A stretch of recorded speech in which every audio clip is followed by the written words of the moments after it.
Shalom, salam kasih karunia di dalam Kristus Yesus Tuhan kita.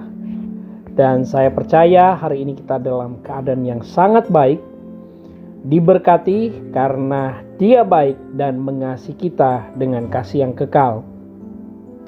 Saudara-saudaraku, pagi hari ini saya ingin membagikan sebuah renungan tentang bagaimana kebaikan Tuhan, anugerah dan kasih-Nya tidak pernah berubah dahulu, sekarang, sampai selama-lamanya.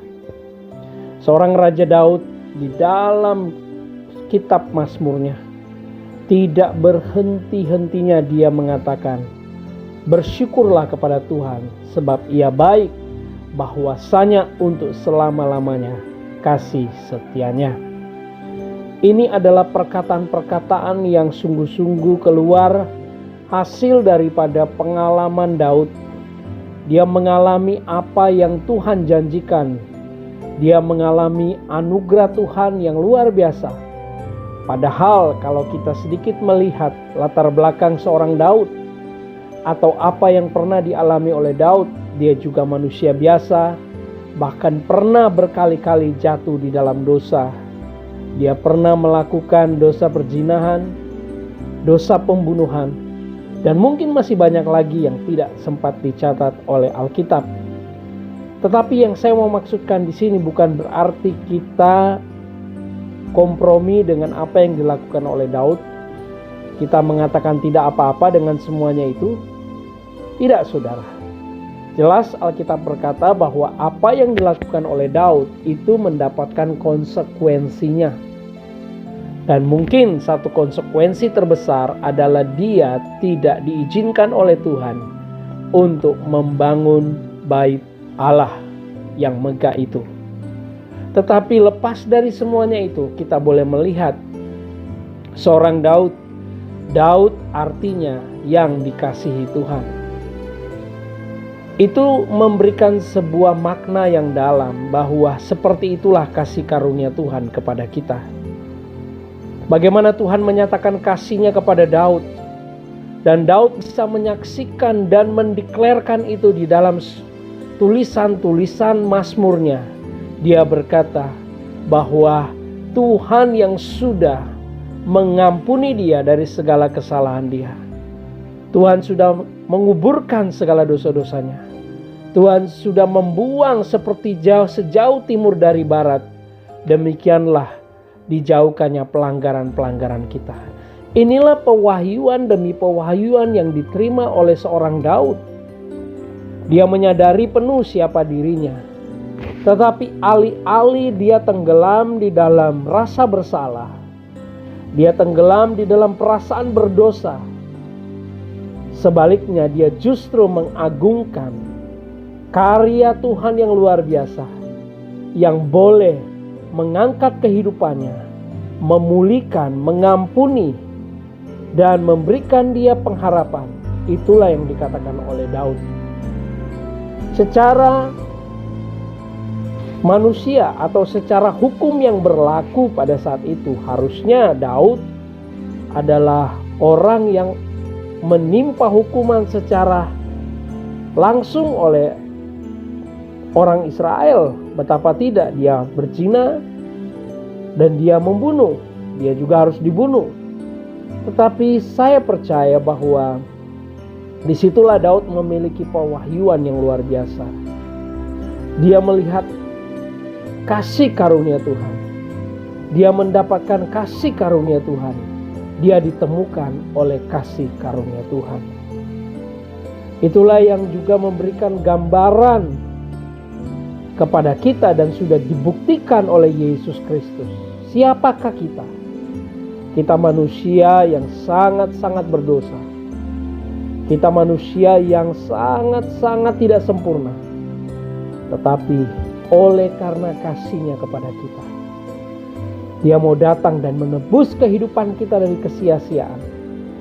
Sehingga seperti Daud berkata, sungguh Tuhan itu baik, bahwasanya untuk selama-lamanya kasih setianya. Demikian juga kita selalu berkata, Tuhan Yesus baik. Dosa yang saya dan Anda lakukan pastinya akan mendapatkan konsekuensi. Contoh, apabila saudara melakukan sebuah tindakan yang tidak baik terpuji, katakanlah perzinahan, saya yakin itu akan membuat kita dipermalukan. Kita akan dijauhi, terlebih lagi oleh orang-orang yang sangat kita kasihi. Kita akan dianggap bejat, dan itulah hukuman yang kita terima secara manusia. Kita menerima semua ganjaran itu. Apabila kita mencuri, kita juga akan dipermalukan. Apabila kita membenci, kita juga akan dibenci. Artinya, segala pelanggaran dosa yang kita lakukan ada konsekuensinya. Tetapi ketika kita tinggal di dalam Kristus, percaya kepada Kristus, konsekuensi secara horizontal masih tetap terjadi karena itu adalah tanggungan kita masing-masing. Tapi syukur kepada Tuhan bahwa konsekuensi rohani, yaitu yang dikatakan dalam Roma 6 ayat 23 bahwa upah dosa adalah maut, tidak berlaku bagi saudara dan saya yang sudah percaya dan menerima Yesus Kristus. Saat kita menerima Yesus Kristus sebagai Tuhan, maka tidak ada lagi penghukuman apapun yang akan kita terima dari Tuhan. Kenapa? Karena semua penghukuman itu sudah ditanggung oleh Yesus di kayu salib. Berbahagialah, bersukacitalah di dalam Tuhan. Kalau saudara mengerti hal ini, secara vertikal, hubungan relasi dengan Tuhan, waktu kita sudah percaya Yesus, maka tidak ada penghukuman apapun yang dituntut kepada kita. Namun secara horizontal, penghukuman itu masih berjalan. Artinya apa yang kita tabur, itu juga yang kita tuai. Itu terjadi secara horizontal. Oleh karena itu, apa yang dapat kita lakukan? Apa yang dapat kita kerjakan sekarang ini? Mari kita mengandalkan Tuhan, dituntun oleh Roh Kudus, sehingga kehidupan kita boleh berbuah-buah kebaikan, sehingga kita boleh menjadi berkat bagi orang lain. Dan apabila kita telah melakukan sebuah kesalahan, sekalipun kita sudah diselamatkan, biarlah Tuhan memberikan kekuatan, ketabahan, kesabaran kepada kita, kemampuan kepada kita untuk siap menghadapi segala risiko itu. Tetapi satu hal yang saudara perlu tahu, seberat apapun tanggungan, katakanlah konsekuensi yang menjadi saudara berbeda, adalah saudara tidak menanggung itu seorang diri. Ada Tuhan yang akan memberikan kita kekuatan, sehingga kita tidak larut atau kita tidak terhanyut oleh keadaan konsekuensi-konsekuensi itu. Kristus yang memberikan kita kekuatan.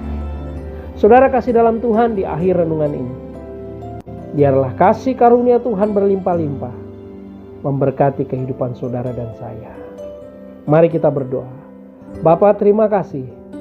Kami sudah diampuni. Kami sudah diterima sebagai anak. Bukan oleh karena kehebatan perbuatan kami, tetapi semua karena kasih karunia Tuhan. Kami bersyukur dan berdoa. Kami masuki hari yang baru ini dengan sukacita. Dan tidak ada lagi tuduhan, perasaan bersalah atau berdosa. Karena Kristus sudah mengampuni, menghapuskan segala dosa-dosa kami. Dalam nama Yesus. Amin.